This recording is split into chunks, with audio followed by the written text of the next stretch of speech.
Hello student, तो कैसे हो आप सभी लोग। आपका अपना भाई एक बार और आएंगे एक और नई वीडियो के साथ। इस वीडियो में हम लोग सीखेंगे पाइथागोरस प्रमेय का अनुप्रयोग, जिसको इंग्लिश में हम लोग क्या बोलते हैं, एप्लीकेशन ऑफ पाइथागोरस थ्योरम। क्या बोलते हैं? एप्लीकेशन ऑफ पाइथागोरस थ्योरम बोलते हैं। देखिए बहुत ही छोटा चैप्टर है, तो इसलिए हम लोग क्या करेंगे, जो हम लोग हर एक वीडियो में चैप्टर जब स्टार्ट करते हैं तो क्या करते हैं, उस चैप्टर का जो बेसिक वाला पार्ट होता है उसको अच्छे से पढ़ते हैं और सीखते हैं। उसके बाद से हम लोग उसके क्वेश्चन को करते थे अगले वीडियो में, लेकिन इस वीडियो में हम क्या करने वाले हैं, उसका जो बेसिक है उसको और साथ में जो हमारे क्वेश्चन है उसको भी हम लोग कंप्लीट कर लेंगे। क्योंकि छोटा सा चैप्टर है, इसका बेसिक जो है आपका 4 से 5 मिनट हम लोग कवर कर लेंगे। और साथ में क्वेश्चन जो है ज्यादा इसमें क्वेश्चन आता नहीं, कभी कभार क्वेश्चन पूछ लेता है, इसलिए मैं कंप्लीट करा रहा हूँ। क्योंकि देखिए हमें पूरा मैथ की सीरीज को कंप्लीट करना है, हमके क्या करना है, पूरा मैथ की सीरीज को कंप्लीट करना है। तो ये भी एक इंपॉर्टेंट चैप्टर है, क्योंकि यहाँ से भी कभी कभार क्या हो जाता है, 2 क्वेश्चन पूछ लेता है, किस साल पूछता है किस साल नहीं पूछता है। लेकिन मानकर चलिए आपका एक क्वेश्चन हाईली चांस होता है पूछने का, क्योंकि अगर आप 10 सेट उठाकर देखोगे पिछले 10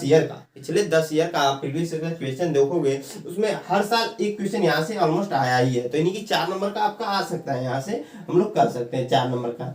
मानकर चलिए 99% चांस है ना कि यहाँ से 4 नंबर का क्वेश्चन पूछ सकता है, एक क्वेश्चन आ सकता है। तो इसलिए मैं इस चैप्टर को कवर कर रहा हूँ। बहुत ही आसान चैप्टर है और इजी चैप्टर है, तो हम लोग इसको पढ़ेंगे, पाइथागोरस प्रमेय का अनुप्रयोग। और एक चीज और मैं बोलना चाहूंगा, बहुत सारे भाई क्या करते हैं, वीडियो को प्ले करते हैं, प्ले करने के बाद तुरंत चले जाते हैं। क्यों चले जाते हैं? इसलिए नहीं चले जाते मैं आपको अच्छा सिखा नहीं रहा हूँ, पढ़ा रहा हूँ, वो इसलिए भाग जाते हैं कि सब्सक्राइबर कम है भाई के। देखिए सब्सक्राइबर मत जाइए, आप देखिए क्या मैं बता रहा हूँ आप लोग को। मैं एटलीस्ट कहता हूँ अगर आप वीडियो हमारी देख रहे हैं तो 10 मिनट तक वीडियो को देखिए यार।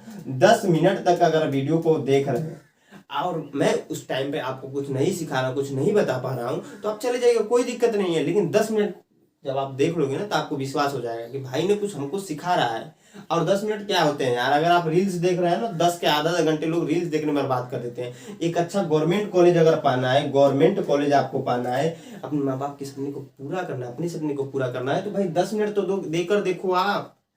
अगर आप हमारे साथ लास्ट तक बने रहेंगे तो आप पॉलिटेक्निक में बहुत अच्छा स्कोर करने वाले हैं। मैथ में के साथ साथ आप फिजिक्स और केमिस्ट्री में भी बहुत अच्छा स्कोर करेंगे। क्या आप टेंशन ले रहे हैं, फिजिक्स और केमिस्ट्री का हमारा प्रीवियस इसकी सीरीज चलने वाली है आने वाले टाइम में, तो उसके लिए आपको सपोर्ट की जरूरत है। सपोर्ट क्या करना है आपको, तो आपको दोस्तों के साथ शेयर करना है। देखिए हम पाइथागोरस प्रमेय का अनुप्रयोग जो है शुरू करेंगे, क्योंकि यह तो बहुत सारे प्रमोशंस हो गए हैं हम लोग। तो देखिए हम लोग पाइथागोरस प्रमेय का थ्योरम शुरू करेंगे। देखिए इसमें होता क्या है, सारी बातें समकोण त्रिभुज तो चलती हैं, 90% केसेस में बातें जो चलती है समकोण त्रिभुज में चलती है। समकोण त्रिभुज होता क्या है, सबसे पहला काम ये होता है, समकोण त्रिभुज में होता है एक कोण 90 अंश का।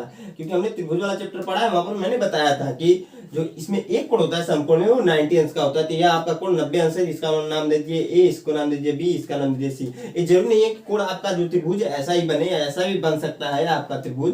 मैंने वहां पर त्रिभुज वाले चैप्टर में ऑलरेडी ये सब 4 चीजें बता चुका हूँ आपको। इसका नाम दीजिए ए, बी और सी। आई होप आप लोग कितनी सारी चीजें समझ में आ रही है। ये हो गया समकोण त्रिभुज। अब देखिए पाइथागोरस थ्योरम के अनुसार क्या होता है, पाइथागोरस थ्योरम के अनुसार क्या होता है, जो इसमें एक भुजा जो होती है, ये आपकी भुजा कर्ण होती है, भुजा कर्ण होती है। ये आपका कोण होता है, इसके ठीक सामने वाली भुजा लंब होती है। आप लोग को ये सारी चीजें पता होंगी, यह भुजा आधार होती है। तो इसमें होता क्या है पाइथागोरस थ्योरम में, कि ये भुजा यानी कि कर्ण के बराबर, अगर कर्ण स्क्वायर हम कर दें, कर्ण के स्क्वायर यानी कि एक भुजा के वर्ग के बराबर बाकी 2 भुजाओं का योग भी, बाकी 2 भुजाओं का वर्गों का योग बराबर होता है। कहने का मतलब इस भुजा का वर्ग यानी कर्ण स्क्वायर, इन भुजाओं का वर्ग यानी कि लंब का वर्ग और आधार का वर्ग, इन भुजाओं के बाकी 2 भुजाओं के वर्ग का योग के बराबर होता है। यानी कि वर्ग के योग के बराबर मतलब इनको वर्ग करके हम जोड़ दे रहे हैं तो कर्ण स्क्वायर के बराबर होता है। यही इस थ्योरम का कहने का मतलब होता है। बहुत सारे में भाई लोग को पता भी होगा, लेकिन इस थ्योरम का डेफिनेशन जो बनता है, यह बनता है कि देखिए समकोण त्रिभुज में या पाइथागोरस प्रमेय के अनुप्रयोग में, पाइथागोरस थ्योरम में होता क्या है कि कर्ण के बराबर, कर्ण स्क्वायर बराबर, यानी कि कहने का मतलब जो सबसे लंबी भुजा होती है उसके वर्ग के बराबर बाकी 2 भुजाओं का वर्ग के योग के बराबर होता है। यानी कि इसका वर्ग, जो बच रही भुजा, यह भुजा तो कंसीडर हो गई, खत्म हो गई। जो भुजा बच क्या कह रही है, ए बी बच रही है और बी सी बच रही है, तो इसके वर्ग के योग के बराबर, यानी कर्ण स्क्वायर बराबर लंब स्क्वायर प्लस आधार स्क्वायर, यही हमारा पाइथागोरस का थ्योरम होता है। यह आपको पता भी होगा मेरे बहुत सारे भाई लोग को। अब देखिए इसमें इंपॉर्टेंट 3-4 पॉइंट उसको हम लोग कवर करेंगे, उसके बाद से क्वेश्चन करेंगे डायरेक्टली, क्योंकि इसमें बहुत सारी चीजें आपको ऑलरेडी पता भी होंगी। देखिए इसमें जो पहला इंपॉर्टेंट पॉइंट है कि अगर इसमें कोई त्रिभुज बना हुआ है, कुछ ऐसे आप देखिए, मान लीजिए कुछ ऐसे आपका त्रिभुज बना हुआ है, इसका नाम दे दीजिए ए, बी और सी। इसमें देखिए बी जो है आपका अधिक कोण। अधिक कोण कहने का मतलब ये होता है जो कोण जो होता है 90 से ज्यादा हो जिसकी वैल्यू, उसको हम लोग अधिक कोण बोलते हैं, आप लोग को पता ही होगा। तो यहाँ पर कोण बी की वैल्यू 90 से ज्यादा होगी, तो जब ये अधिक कोण है तो यहाँ से हम क्या करते हैं, ऐसे धीरे से एक लंब डालते हैं नीचे, इधर से मिलाते हैं, इसका नाम देते हैं डी। इसमें होता क्या है कि ए सी स्क्वायर बराबर हो जाता है फंडामेंटल, ये जैसे पाइथागोरस थ्योरम में वैसे ए भी होता है, ए सी स्क्वायर बराबर होता है आपका A B square plus B C square. B C square आएगा आपका, अब प्लस होता है अधिक कोण जब होगा तो प्लस होता है आपका क्या होता है 2 B C into B D. B C यहां से यहां तक पहले, फिर यहां से यहां तक। जब यह कंडीशन आ जाए कि जो एक त्रिभुज है उसमें जो कोण बी है, एक कोण अधिक कोण है, एक कोण क्या है अधिक कोण है, तो उस कंडीशन में ए सी स्क्वायर बराबर A B square plus B C square plus 2 B C into B D रहेगा यहाँ पर, सॉरी डी रहेगा यहाँ पर। अब देखिए इसमें अगला एक और पॉइंट ये आता है, ये आपका पहला पॉइंट है कि मान लीजिए दूसरा पॉइंट क्या आता है कि इसमें कोई भी कोण अधिक कोण ना हो, सभी कोण न्यून कोण हो। न्यून कोण कहने का मतलब 90 अंश से कम। तो मान लीजिए हमने एक छोटा सा नन्हा सा त्रिभुज बना लिया यहाँ पर, इसको नाम दे दिया ए, इसको नाम दे दिया बी, इसको नाम दे दिया सी। ये आपका जो इसमें कोण बी होगा ये भी 90 अंश कम होगा, कोण सी भी 90 अंश कम, कोण ए भी 90 अंश से कम होगा। ये जरूरी नहीं त्रिभुज ऐसा ही बने, बस उसमें कंडीशन ये होता है कि तीनों कोणों में से कोई भी कोण की वैल्यू 90 अंश से ज्यादा नहीं होगी, उसे हम न्यून कोण कहते हैं। यह कंडीशन होता है, आपको पता ही होगा।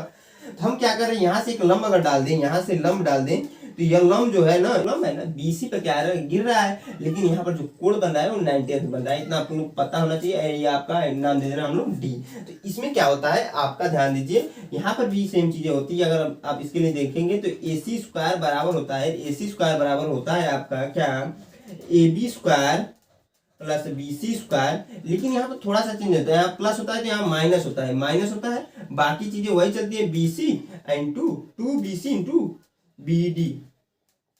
इतनी सारी चीजें आयोग को समझ में आ रही है, कहीं पर डाउट की बात ही नहीं, क्योंकि बहुत ही आसान चीजें हैं।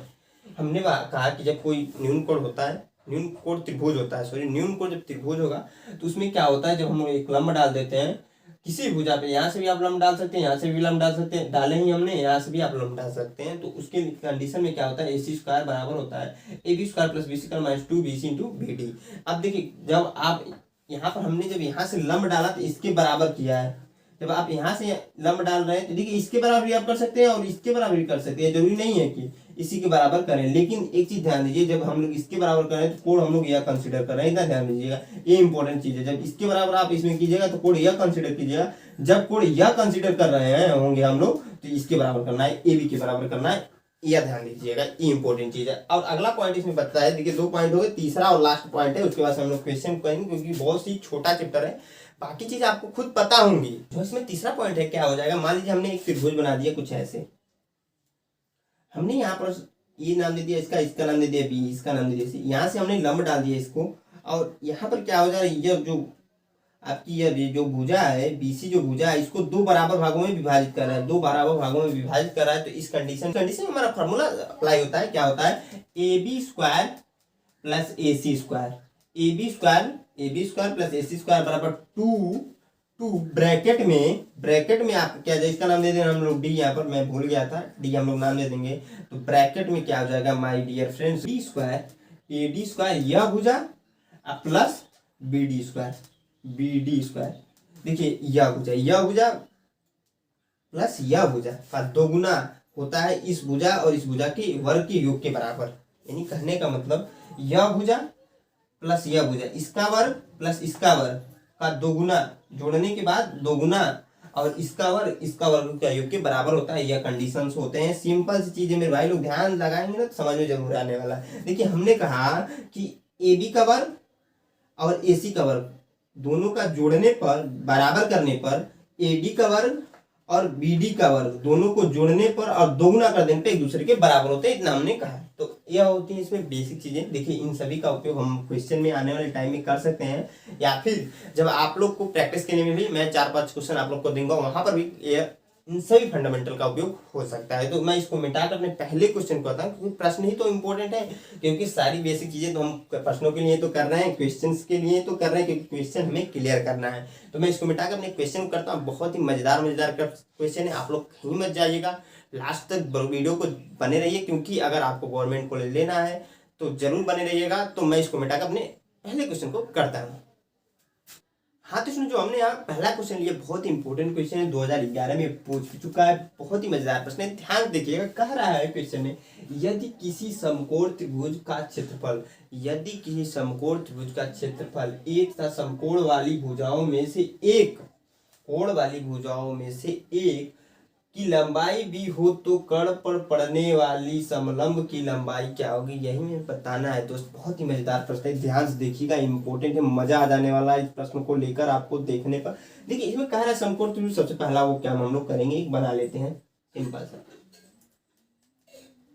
हमने बना लिया समकोण त्रिभुज, इसको नाम दे दिया ए, इसका नाम दे दिया हमने क्या दे दिया बी, इसका नाम दे दिया सी। समकोण वाली भुजाओं में से, कंडीशन ये आएगी समकोण वाली भुजाओं में से एक की लंबाई बी है, तो हमने मान लिया इसकी लंबाई क्या है आपका बी।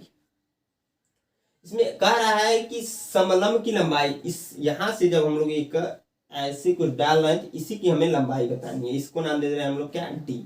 क्योंकि कह रहा है यदि किसी समकोण त्रिभुज में क्षेत्रफल ए तथा समकोण वाली भुजाओं में से एक की लंबाई भी हो तो कर्ण पर पड़ने वाले, कर्ण पर यही तो पड़ रहा है, कर्ण पर पड़ने वाले समलंब की लंबाई क्या होगी यही हमें बताना है। तो हम बिंदु बी से ही डालेंगे, तभी तो इस कर्ण पर लंब पड़ेगा, समलंब पड़ेगा मेरे भाई लोग। इसको हम लोग सोल्व करते हैं। सोल्व कैसे करेंगे, सिंपल चीज है, हम लोग दो चीजें, दो पॉइंट इसमें मान ले, यहाँ से यहाँ तक की दूरी को हम मान ले रहे हैं x है, और यहाँ से यहाँ तक की डिस्टेंस को हम मान ले रहे हैं क्या आपका p मान ले रहे हैं।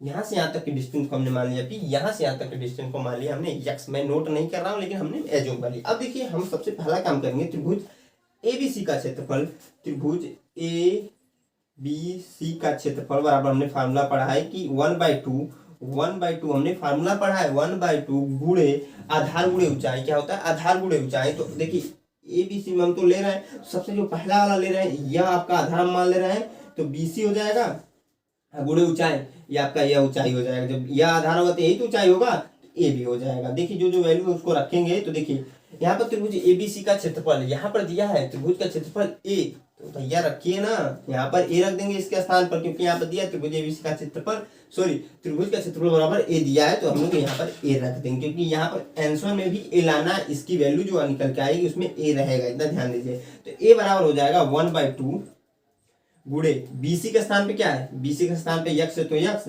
और गुणे AB के स्थान पे क्या है b है तो b।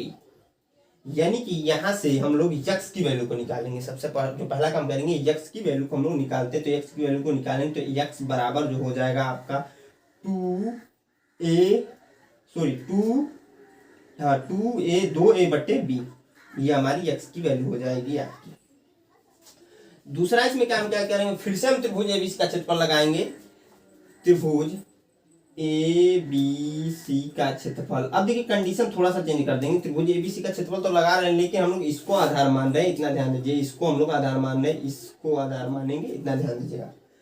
हम लोग किसको मानेंगे, इसको आधार मान लेंगे। जब देखिए इसको आधार मानेंगे तो 1/2 आपका AC हो जाएगा, AC होगा कि नहीं, AC गुणे, यहाँ पर भी गुणे रहेगा ऊंचाई।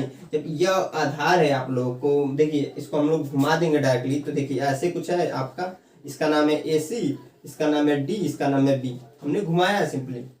यह रेखा जो है यही है लेकिन हमने घुमा दिए, तो AC है, बीच में D है, तो यह ऊंचाई तो यही होगा आपका, यही वाला पॉइंट होगा। जब यहाँ हम आधार ले रहे हैं तो ऊंचाई आपका क्या हो जाएगा, BD दिया है तो हम डायरेक्टली P लिख देते हैं, क्योंकि P इसकी वैल्यू है। अब देखिए इसकी वैल्यू A है तो A रख देंगे, A बराबर 1/2 गुणे AC गुणे P। अब देखिए हम लोग क्या करेंगे, यहाँ से ध्यान से, यहाँ से P की वैल्यू को निकालते हैं, तो P की वैल्यू को निकालेंगे अगर हम लोग 2a/AC होगा। P की वैल्यू मैं डायरेक्टली निकाल रहा हूँ, इतना सारा कैलकुलेशन तो आप लोग अभी तक सीख गए होंगे। अब देखिए यहाँ पर AC की वैल्यू हमें निकालनी पड़ेगी, AC की वैल्यू हम लोग पाइथागोरस के प्रमेय की सहायता से निकाल सकते हैं। तो AC स्क्वायर बराबर हमने पढ़ा होता है, AC स्क्वायर बराबर होता है, क्योंकि कर्ण का स्क्वायर बराबर होता है लंब का स्क्वायर प्लस आधार का स्क्वायर।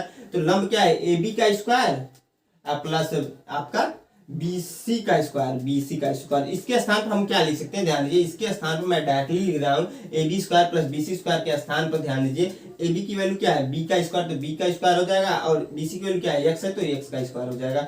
यहाँ पर देखिए स्क्वायर हटाएंगे तो यह कड़ी में आ जाएगा, इतना आप लोग को समझ में आना चाहिए। अब देखिए यहाँ पर मैं डायरेक्टली इस वैल्यू को रखूंगा, तो P = 2a बटे अंडर रूट कड़ी में B square plus x square, 2a/b² plus x²। अब देखिए हम लोग क्या करेंगे, यहाँ पर मैं इसको मिटाकर, इसको नहीं मिटाते हैं, ध्यान दीजिए, यहाँ पर नोट करता हूँ, ध्यान दीजिए, यहाँ पर जगह बच गई, यहाँ पर नोट कर ले रहा हूँ। p बराबर, देखिए p बराबर क्या हो जाएगा, 2a, जल्दी जल्दी करते हैं, 2a/ कड़ी में आए b² तो b² तो रहने देंगे, लेकिन इंपॉर्टेंट चीज क्या है, x²। यहाँ पर कहीं पर भी x नहीं आ रहा है, तो हम उसके स्थान पर हमने निकाला है 2a/b², इसको रखते हैं भैया। तो देखिए प्लस 2a/b², यहाँ पर देखिए स्क्वायर में, तो सारी वैल्यू स्क्वायर में हो जाएगी, जब स्क्वायर में डायरेक्टली हम लोग रखेंगे तो 4a² हो जाएगा, अब यहाँ पर भी स्क्वायर होगा। अब देखिए हम क्या करेंगे, p = 2a, इसको सॉल्व जब करेंगे तो देखिए सॉल्व करेंगे तो अंडर रूट कड़ी में आ जाएगा b/4 प्लस 4a² और बट्टे में आ जाएगा, देखिए 20 जो है आपका कड़ी में है, ये पूरे कड़ी में है, तो मैं अलग अलग लिख ले रहा हूँ कड़ी में, अलग अलग। देखिए पूरे अगर हम लोग कड़ी में लिखे, देखिए ऐसे कुछ होगा आपका b²। हमने क्या किया, इसको 20 कड़ी से बाहर ले लिया, कड़ी क्योंकि b² है, इकलौता है, निकल जाएगा आराम से। जब इसको निकाल देंगे हम लोग तो मैं ऐसे लिख सकता हूँ इसको b, ये आपका ऊपर चला जाएगा, ऊपर जाएगा, तो p = आपका आ जाएगा 2ab/ कड़ी में क्या हो जाएगा, b/4 plus 4a²। Option number कोई मैच कर रहा है कि नहीं, देखिए 2ab/b/4 है और प्लस 4a² है, तो b/4 है प्लस 4a², ऑप्शन नंबर आपका डी वाला मैच कर रहा है। तो आई होप लोग को समझ में आ रहा होगा। कहीं पर भी डाउट है तो मैं हमेशा कहता हूँ कमेंट बॉक्स में कमेंट करके जरूर बताइए। आप इसको नोट करिए या फिर इसका स्क्रीनशॉट ले, बहुत इंपॉर्टेंट है, आपको नोट करते रहेंगे तो रिवाइज होता रहेगा। तो मैं हट जाता हूँ, अब अपने अगले क्वेश्चन को बताता हूँ। हाँ तो जो हमारा अगला प्रश्न है भी बहुत ही मजेदार प्रश्न है, ध्यान देखिए, इंपॉर्टेंट प्रश्न भी है। कह रहा है यदि चतुर्भुज ABCD में कोण B बराबर कोण D बराबर 90 अंश हो तो CD² - CB² का मान बराबर होगा, किसके बराबर होगा यही बताना है। तो हम क्या करेंगे, एक चतुर्भुज बनाएंगे, सिंपल सा नॉर्मल सा। अब देखिए इसमें कह रहा है, इसका नाम दे रहे हैं ABCD, हमने चारों नाम दे दिए। इसमें कोण B बराबर कह रहा है 90 अंश है, या 90 अंश है आपका, और कोण D बराबर 90 अंश है। अब देखिए कह रहा है कि CD², इसकी वैल्यू माइनस CB², इसकी वैल्यू निकालने के लिए बोल रहा है। तो बहुत ही आसान क्वेश्चन है। हम क्या करेंगे, यहाँ से एक विकर्ण खींच देंगे कुछ ऐसे, तो जब यहाँ से एक विकर्ण ऐसे कुछ खींचेंगे, या आपका सीधी रेखा ऐसे कुछ बन रही है, तो देखिए जब विकर्ण खींच रहा है तो यह भी एक समकोण त्रिभुज बन रहा है, ये भी एक समकोण त्रिभुज बन रहा है। तो हम दोनों में बारी बारी से अप्लाई करके सोल्व कर लेते हैं। जब समकोण त्रिभुज बनेगा तो ये आपका कर्ण होगा, क्योंकि देखिए यही तो सबसे बड़ी भुजा है, तो कर्ण होगा, यानी कि AC² बराबर कर्ण का स्क्वायर बराबर होता है लंब का स्क्वायर प्लस आधार का स्क्वायर। तो आप कहीं पर भी कोण मानकर आप क्या मान लीजिए, ये आपका कर्ण है, इस वाले त्रिभुज में देख रहे हैं, त्रिभुज ACB के लिए, ACB में अगर हम लोग देख रहे हैं ACB में, तो यह कोण होगा आपका, यह कोण होगा, इसके ठीक सामने वाली भुजा लंब होती है, उससे हमारे मान में तो कोई डिफरेंस है नहीं। तो हम डायरेक्टली करते हैं AC² बराबर AB² होगा कि नहीं, AB² होगा, और क्या हो जाएगा आपका प्लस BC²। यहाँ पे पूछ रहा है CD² - CB² की वैल्यू, CD² और CB²। तो CB² वैल्यू है, तो देखिए CB² है तो इसको BC² हमने लिखा है यहाँ पर BC², इसके स्थान पर हम लोग CB² ही लिख सकते हैं, क्योंकि आपका इसको मैंने पहले लिख दिया, बस इतना काम किया। इसकी वैल्यू हम लोग यहाँ से निकाल लेते हैं, तो CB² बराबर हो जाएगा AC² और माइनस AB² होगा, ये तो होगी एक वैल्यू। दूसरी वैल्यू निकाल लेते हैं इस त्रिभुज में, त्रिभुज आपका आप क्या कीजिए ना, ACD में अगर हम लोग देखें ACD में, तो देखिए कर्ण का स्क्वायर यानी कि AC का स्क्वायर, आप क्या कीजिए AC का स्क्वायर, हाँ क्या कीजिए ना, इसको ऐसे रहने दीजिए, यहीं तक रहने दीजिए। AC² बराबर क्या हो जाएगा, AD² प्लस DC², यहाँ पर CD² करना पड़ेगा, क्योंकि यहाँ पर CD² दिया तो CD² ही हम लोग कर देंगे। अब देखिए हमने क्या AD² प्लस CD², देखिए यह वाला बराबर है, एक दूसरे के बराबर समीकरण, इसको एक मान लीजिए, समीकरण नंबर 2 मान लीजिए। दोनों की जो है लेफ्ट हैंड साइड बराबर है, तो राइट हैंड साइड भी बराबर होगा, यानी कि AB² प्लस CB² बराबर AD² प्लस CD²। बहुत ही आसान प्रश्न है। देखिए यहाँ पर हम लोग वैल्यू निकाल देंगे अब लोग, क्योंकि हमसे पूछ रहा है CD² - CB² की वैल्यू, तो CB² यहाँ पर है माइनस में और CD² प्लस में, तो इसको इधर फेंकेंगे, इसको इधर लेकर आएंगे, तो AB² और माइनस हो जाएगा AD स्क्वायर। हमने क्या किया, इसको इधर लेकर आया, साइन चेंज हो जा रहा है, AD स्क्वायर बराबर CD स्क्वायर LD है, इसको उधर लेकर गया माइनस CB स्क्वायर। तो देखिए इसके बराबर यानी कि CD square minus CB square बराबर आ जा रहा है AB square minus AD square के। तो देखिए ऑप्शन नंबर आपका AD square minus AB square minus AD square, option number आपका B वाला सही है। तो आई होप उनको समझ में आ रहा है। कहीं पर डाउट्स तो मैं हमेशा कहता हूँ कमेंट बॉक्स में कमेंट करके जरूर बताइए। बहुत ही आसान प्रश्न था, मैं इसको मिटाकर अपने अगले प्रश्न को बताता हूँ क्योंकि हमें जल्दी से वीडियो को कंप्लीट भी करनी है, वीडियो लंबी होती जा रही है। हाँ तो जो हमारा अगला प्रश्न है 2014 में आ चुका है, बहुत ही इंपॉर्टेंट प्रश्न है, पहले के समान थोड़ा सा है। यह क्वेश्चन कह रहा है कि एबीसी एक समकोण त्रिभुज है, फिर ए से कोण बीसी पर एडी लंब डाला गया है, तो यदि एबी बराबर 5 सेंटीमीटर है, एसी बराबर 12 सेंटीमीटर है, तो एडी की लंबाई क्या होगी ये भी बताना। देखिए इसमें एबीसी एक समकोण त्रिभुज है, सबसे पहला हुआ काम हम लोग करते हैं, जो सबसे पहला काम करेंगे एक समकोण त्रिभुज हम लोग बना लेते हैं आपका अपना। इसको नाम दे देते हैं हम ए, इसका नाम देते हैं बी, इसका नाम देते हैं सी, ये आपका 90 अंश है।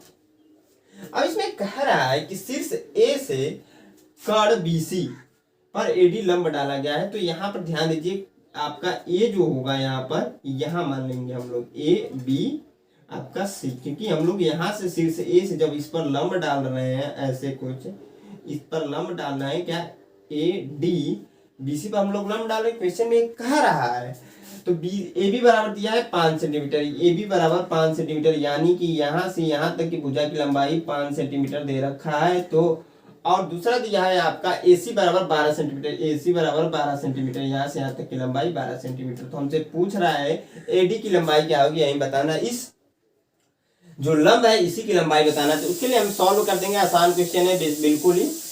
सबसे पहला जो काम करेंगे इस कर्ण की जो लंबाई उसको हम लोग निकालेंगे। तो कर्ण की लंबाई निकालने के लिए हमें पता है कर्ण का स्क्वायर लगाएंगे बराबर लंब का स्क्वायर, यानी कि आपका लंब का स्क्वायर AB का स्क्वायर, AB नहीं हाँ AB का स्क्वायर प्लस BC का स्क्वायर, यही होता है लंब का स्क्वायर प्लस आधार का स्क्वायर। पहले लिखे बाद में लिखे उससे कोई मतलब तो है ये नहीं है भाई।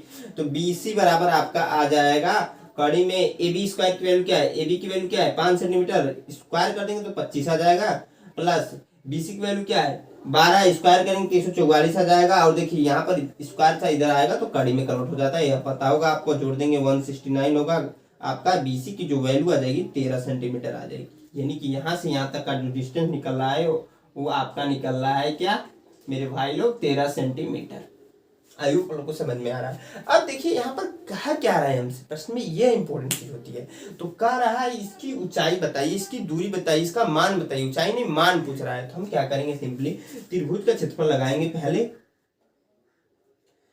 बार जब लगाएंगे त्रिभुज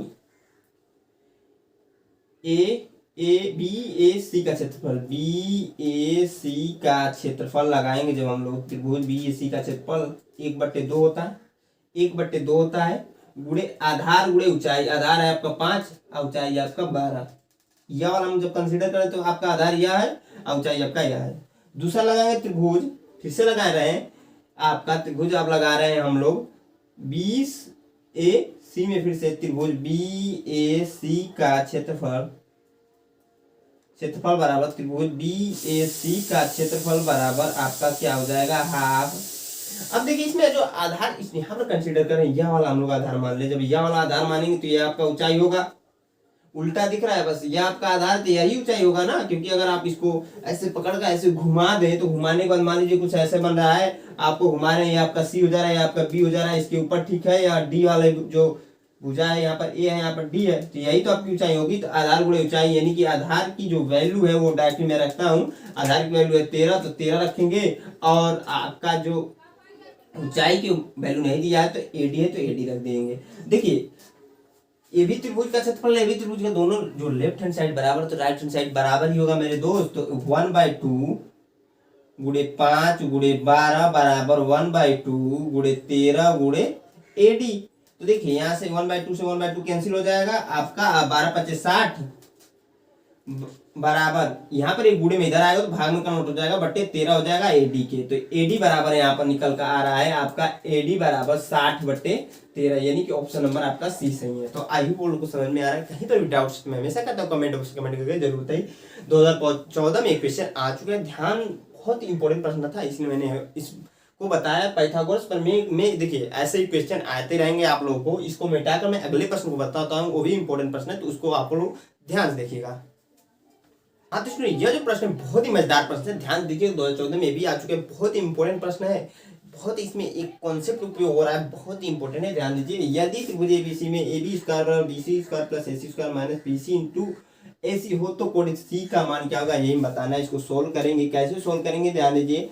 तो सबसे पहला काम क्या करेंगे, इसमें हम एक त्रिभुज बनाते हैं। तो हमने त्रिभुज बना दिया एक कुछ ऐसे आपका, इसका नाम ले दिया ए, इसको नाम ले दिया बी, हमने इसको नाम ले दिया, मान लीजिए इसको हमने नाम ले दिया बी, इसको नाम ले दिया हमने सी। यहाँ से हमने एक क्या किया, लंब डाल दे रहे हैं आपका डी पर, डी।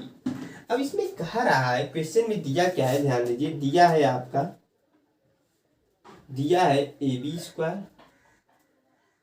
स्क्वायर बराबर B C square plus A C square minus B C dot A C, ये हमारे क्वेश्चन में दे रखा है। अब देखिए इसके सहायता से अगर हमारा यह जो कोण की वैल्यू हो थीटा, मान लीजिए हमने मान लिया यार जो कोण की वैल्यू सी जो है आपका छोटा है 90 से, और सी जो है आपका 90 से छोटा है, तो हमने एक इस वीडियो की स्टार्टिंग में एक आपका कॉन्सेप्ट बताया था कि जब यह कोण जो है 90 डिग्री से कम है, यह कोण जो है 90 डिग्री से कम है, तो ए बी स्क्वायर बराबर हमने बताया था, ए बी स्क्वायर बराबर हो जाता है B C square plus A C square minus 2 B C, minus 2 आपका वही यहाँ बी सी कर लीजिए, B C dot C D के, हमने यह बताया था -2 dot B C dot C D के हो जाता है। देखिए अब देखिए यहाँ पर समीकरण नंबर इसको 1 मान सकते हैं आप, समीकरण नंबर इसको 2 मानते हैं। यह देखिए कॉन्सेप्ट होता है, ध्यान देखिए, यह जो पॉइंट है कॉन्सेप्ट होता है, मैंने शुरू में ही सिखाया।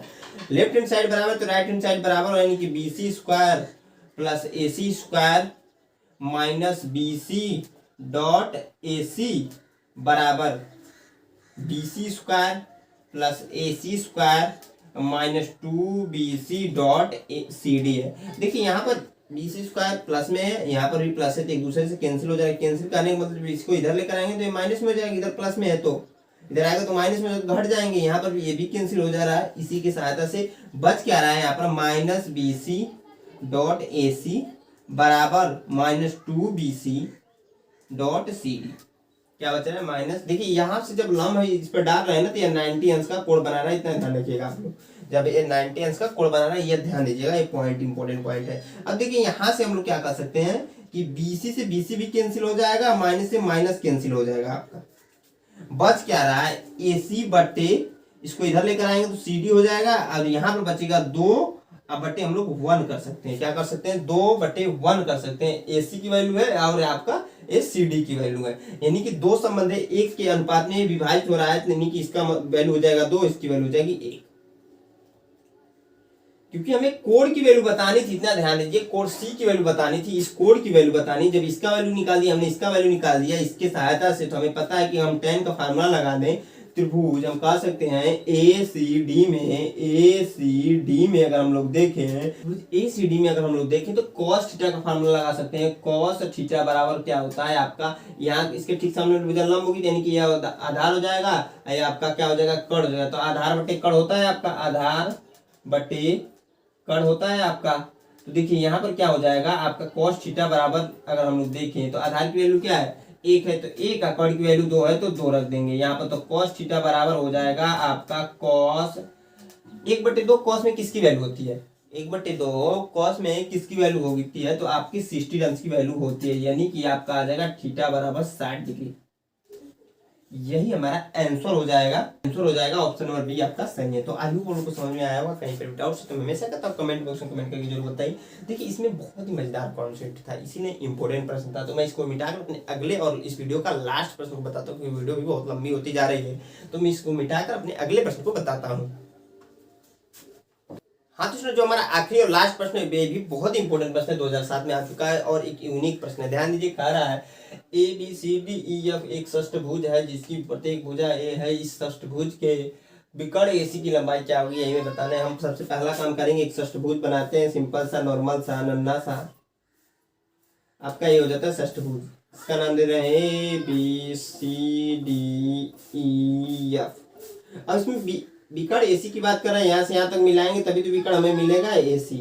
अब देखिए इसमें इंपॉर्टेंट चीज क्या है कि प्रत्येक भुजा की लंबाई दे दिया A, इसकी भी A है तो इसकी भी है, इसकी भी A है। अब देखिए इसमें हमने पढ़ा एक फंक्शन कि जब भी अधिक कोण होता है, क्योंकि देखिए इस कोण की जो वैल्यू होगी, कोण ABC की वैल्यू होगी 120 अंश के बराबर होती है, क्योंकि षष्ठभुज में प्रत्येक कोण का जो मान होता है वो 120 अंश के बराबर होता है। यह एक फंक्शन है कि प्रत्येक कोण का मान षष्ठभुज में 120 अंश के बराबर होता है। एक प्रमेय है, थ्योरम है, जो भी है। अब देखिए यहाँ पर क्या हो जाएगा, जब 120 अंश के बराबर थे, अधिक कोण है, जब अधिक कोण है उसके लिए हमने फंक्शन पढ़ा है कि AC स्क्वायर, यहाँ पर मैं नोट कर रहा हूँ, AC स्क्वायर बराबर होता है, AC स्क्वायर बराबर होता है AB square plus BC square plus BC square plus होता है आपका 2 प्लस 2 होता है आपका AB डॉट, यहाँ पर इसको देखिए समकोण त्रिभुज की बातें चल रही है, तो यहाँ पर इसको नीचे की तरफ लाएंगे, इसको इधर से बढ़ाएंगे तो यहाँ पर D मिलेगा, इसका मान हो जाएगा BD। अब BD की वैल्यू निकालनी पड़ेगी, क्योंकि BD की वैल्यू यहाँ से अगर हम निकालने बैठ जाएंगे तो टाइम लग जाएगी, लेकिन इतना जानिए BD की जो वैल्यू होगी आपकी, BD की वैल्यू क्या आ जाएगी यहाँ से, तो BD की वैल्यू हो जाएगी BC cos B के बराबर हो जाएगी। cos B माइनस में यहाँ पर आएगा, माइनस में इसलिए आता है क्योंकि चतुर्थांश अगर हम लोग ऐसे बनाए हैं इधर जो वैल्यू हम लोग चलते हैं, क्योंकि यहाँ से बनेगा कोण यहाँ पर है तो माइनस में वैल्यू आती है, इसमें माइनस में आ जाएगा, माइनस BC cos B। अब कोण यहाँ पर इसलिए भी आ जा रहा है क्योंकि देखिए इसकी वैल्यू तो दे रखा है, इसकी वैल्यू के सहारे से हम लोग इसकी वैल्यू निकाल रहे हैं, इसलिए कोण आ जाता है, इतना ध्यान रखिए। अब BD की वैल्यू हम लोग निकाल दिए तो AC स्क्वायर बराबर AB स्क्वायर, AB स्क्वायर की वैल्यू रखिए, AB स्क्वायर की वैल्यू A है तो A स्क्वायर प्लस इसका वैल्यू भी है तो A स्क्वायर प्लस 2, AB की वैल्यू क्या है, AB की वैल्यू A है तो A रखिए, गुणे BD के स्थान पर आप रख सकते हैं minus BC cos B, minus BC cos B। BC की वैल्यू क्या है आपका A है, आप cos B वैसे रहने देंगे तो माइनस A cos B, मैं डायरेक्टली कर रहा हूँ। अब देखिए यहाँ पर होगा क्या, AC स्क्वायर बराबर हो जाएगा आपका, यहाँ पर ये जुड़ जाएंगे तो 2A स्क्वायर हो जाएगा, यहाँ पर देखिए माइनस A है, यहाँ पर प्लस है तो माइनस हो जाएगा, आपका माइनस होगा। और उसके बाद से 2A स्क्वायर हो जाएगा, A है और A है स्क्वायर गुणा जो 2A स्क्वायर हो जाएगा आपको, क्योंकि 2 आगे D है। और cos B के स्थान पर हम रख सकते हैं cos 120 डिग्री है, तो cos 120 की वैल्यू अगर आपको नहीं पता है तो इतना जान दीजिए, cos 90 प्लस हम 30 लिख सकते हैं, 90 प्लस 30 क्या लिख सकते हैं, 90 प्लस 30, इसका मान हो जाता है माइनस 37। जब रखेंगे तो देखिए क्या हो जाएगा, AC स्क्वायर बराबर हो जाएगा आपका 2A square minus 2A square, AC की माइनस 30 की जो वैल्यू होती है आपका 1/2 होती है, और माइनस आगे तो माइनस आगे आ जाएगा, यहाँ पर फिर से माइनस आ जा रहा है 1/2, तो यहाँ पर फिर से सॉल्व करेंगे आगे तो AC स्क्वायर बराबर हो जाएगा आपका, AC स्क्वायर बराबर हो जाएगा 2A square minus 2A square, यहाँ पर माइनस और माइनस का गुणा होगा तो प्लस हो जाएगा, गुणे 1/2, यहाँ से 1/2 से या 2 आपका कैंसिल हो जा रहा है, तो AC स्क्वायर बराबर हो जा रहा है आपका, जुड़ रहा है तो 3A स्क्वायर आपका, AC में जब स्क्वायर में इसको हटाना है तो कड़ी में 3A आपका आंसर आ जा रहा है, ये हमारा आंसर यानी कि ऑप्शन नंबर आपका कर सकते हैं, इसको पहले लिख सकते हैं A कड़ी में 3 ऐसे लिख सकते हैं हम लोग, तो ऑप्शन नंबर D हमारा सही है। तो आगे लोग समझ में आ रहा है होगा, कहीं पर भी डाउट है तो मैं ऐसा कहता हूँ कमेंट बॉक्स में कमेंट करके जरूर बताइए, और क्या कर सकते हैं आप थोड़ा सा वीडियो को पीछे करके देखेंगे जरूर समझ में आने वाला है। तो ये हमारा लास्ट प्रश्न था, क्योंकि वीडियो बहुत लंबी होती जा रही है, साथ में यह चैप्टर हमारा कंप्लीट होता है, छोटा सा चैप्टर था, इंपॉर्टेंट चैप्टर था, इसलिए मैंने बताया क्योंकि हर साल मान के चलिए यहाँ से एक क्वेश्चन आता है और बहुत ही ईजी क्वेश्चन आता है, अगर आप रिवाइज करके बस जाते हैं बेसिक चीजें इसमें करके जाते हैं ना तो आपको क्वेश्चन बन जाएगा। और यहाँ पर आपको स्क्रीन पर क्या है 5 क्वेश्चन दिख रहे हैं, इनका आपको जवाब कमेंट बॉक्स कमेंट करके जरूर बताना है। तो आगे वालों की वीडियो अच्छी लगी तो एक लाइक जरूर कीजिएगा, दोस्तों का शेयर जल्दी से जल्दी कर दीजिए, क्योंकि अभी तक आपने शेयर नहीं किया शेयर जरूर कर दीजिए, क्योंकि मैं आप लोग के लिए इतना मेहनत कर रहा हूँ, सीधे से वीडियो बना रहा हूँ, तो आप हमारे लिए इतना कर सकते हैं। और साथ में हमारे चैनल पहली बार विजिट कर रहे थे हमारे चैनल को सब्सक्राइब जरूर कीजिएगा, क्योंकि मैं ऐसी वीडियो लाता रहता हूँ। तो जय हिंद दोस्तों।